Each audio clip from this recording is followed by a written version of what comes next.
जय भीम। सभी को मेरा क्रांतिकारी जय भीम। जय भीम साहब, जय भीम। जी,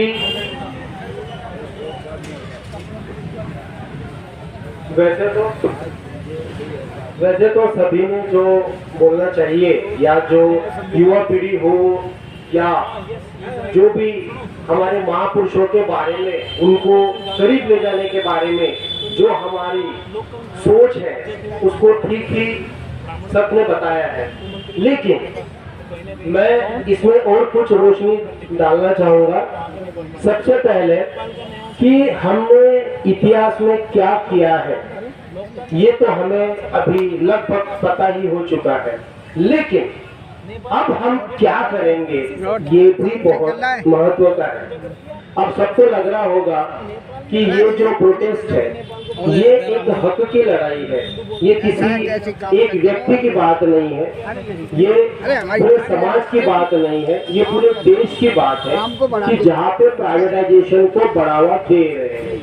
अब इस प्राइवेटाइजेशन से क्या हो रहा है, हम अगर किसी भी तरीके से फंस जाते हैं, किसी भी गलती में आ जाते हैं, तो हम आसानी से निकाले जाएंगे, जो बहुत ही गलत है।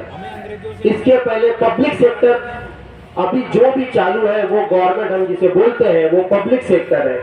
पब्लिक सेक्टर में हमें निकालने के तरीके होते हैं, हमें अपील में जा सकते हैं, बहुत से प्रोटेक्शन हमें होते हैं, लेकिन प्राइवेट में वो प्रोटेक्शन नहीं होंगे।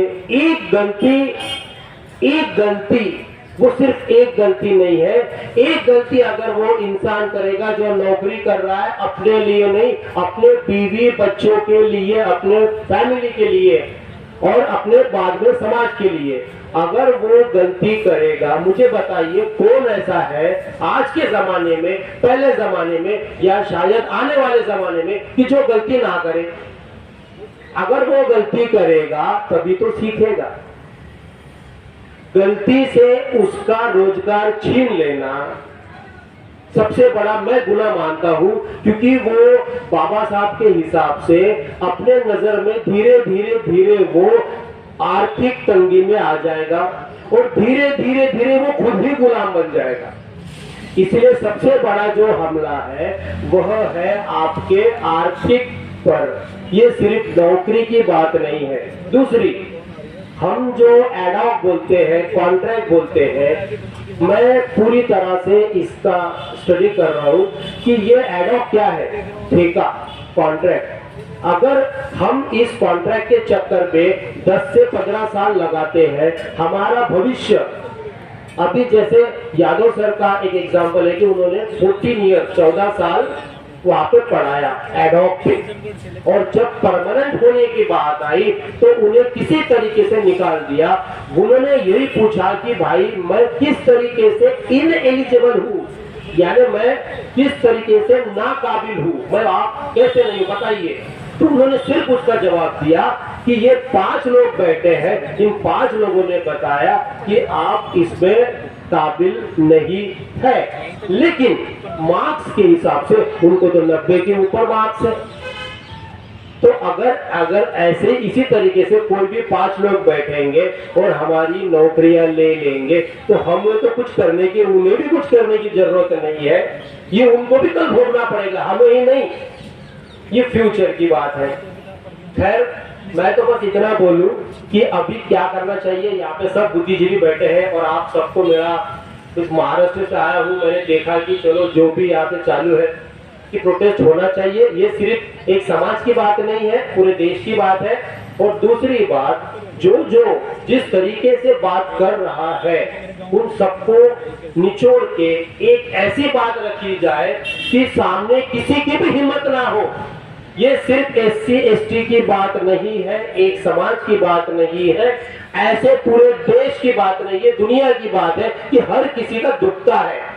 अगर पैसे से वो झुकता है और सही में पैसे से वो झुकता है, अगर उसको स्वाभिमान का मतलब समझता है, बाबा साहब का मतलब समझता है, महात्मा फुले जी का मतलब समझता है, तो उसका एक ही मतलब है, स्वाभिमान।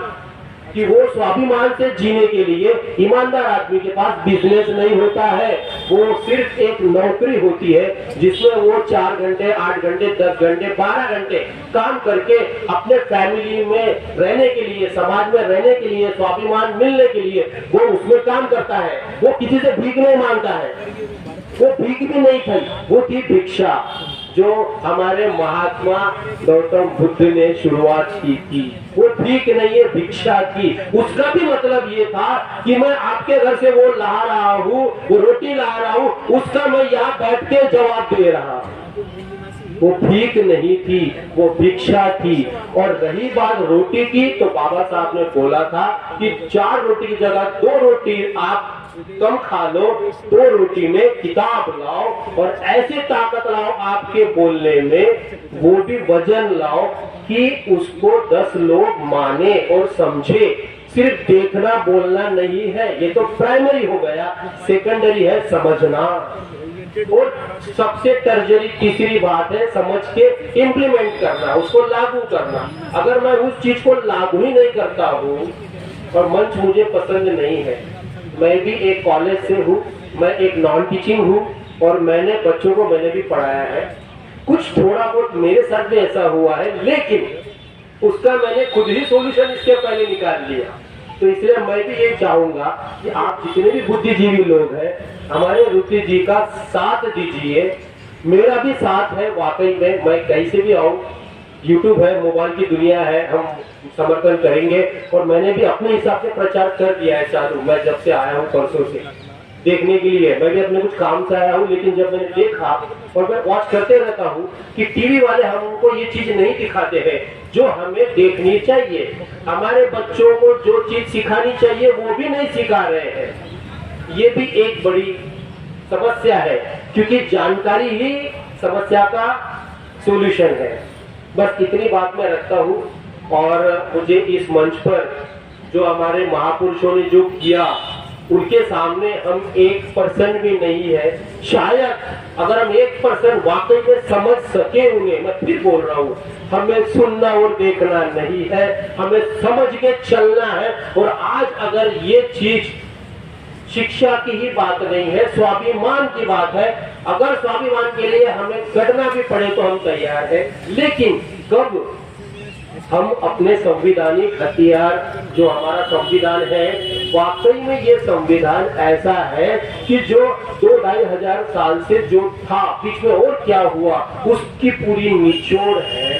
और वो अगर हमें वाकई में पॉइंट टू पॉइंट अगर समझे, उसके अंदर घुसना पड़ेगा, उसको प्रैक्टिकल इंप्लीमेंट करना पड़ेगा, यानी लागू करना पड़ेगा खुद पर, तब हम दूसरे को बता सकेंगे स्टेप बाय स्टेप। इसको एक बार फैला दो, ये खुद को खुद संविधान आपकी अगर ना सुरक्षा करे आज भी, अरे आपकी छोड़ो सबकी कर रहा है, और छाती ठोक के बोल रहा हूं मैं, ये करता रहेगा। अभी तो जर्नी चालू हो गई है। जय भीम।